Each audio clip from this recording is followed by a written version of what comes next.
Kratko video uputstvo za upotrebu digitalnih sadržaja koji su dodatak udžbenicima za osnovnu školu, Zavoda za udžbenike i nastavna sredstva Istočno Novo Sarajevo. Za početak navešćemo nekoliko važnih informacija o samom pristupu digitalnim sadržajima. Struktura aplikacije izražena je web tehnologijama, što znači da je za njeno pokretanje potreban pristup internetu. Aplikacija je prilagođena za elektronske uređaje kao što su personalni računari, prenosivi računari ili laptopi, tableti i pametni telefoni. Digitalne sadržaje možete koristiti uz pomoć operativnih sistema Windows, iOS, Android ili Linux i otvarati ih uz pomoć najpopularnijih pregledača izuzev Microsoft Explorera.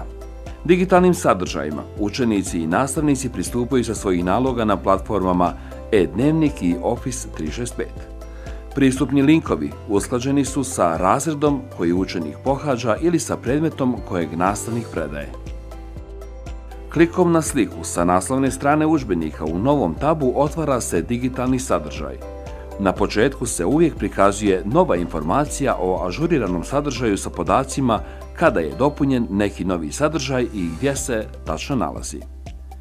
Kada zatvorimo tu poruku, nalazimo se u aplikaciji digitalnog sadržaja, a u ovom slučaju geografije za 6. razred.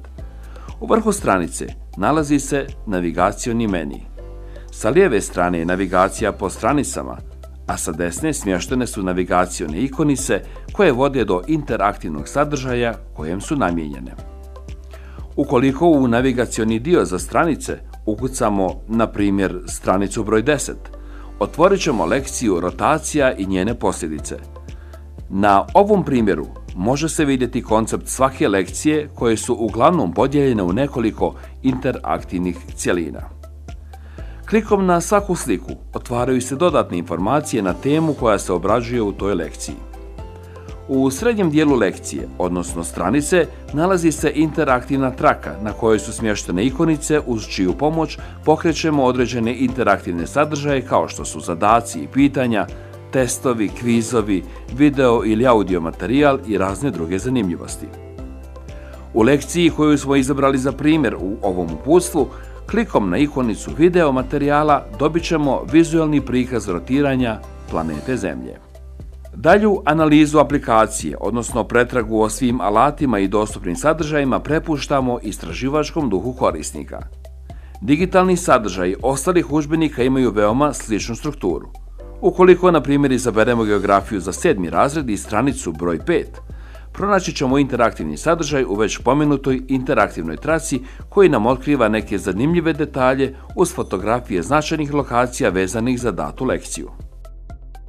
Za razliku od udžbenika za predmete kao što su geografija i istorija za starije razrede, udžbenik za srpski jezik i jezičku kulturu za 3. razred osnovne škole strukturalno je drugačije postavljen, po tome što lekcije nisu razdvojene na više cjelina, već se smjenjuju jedna za drugom.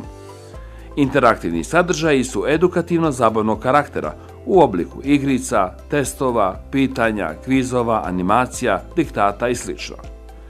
Za sva dodatna pitanja u vezi korištenja sadržaja i sugestija možete nas kontaktirati putem adrese elektronske pošte koju vidite na svom ekranu.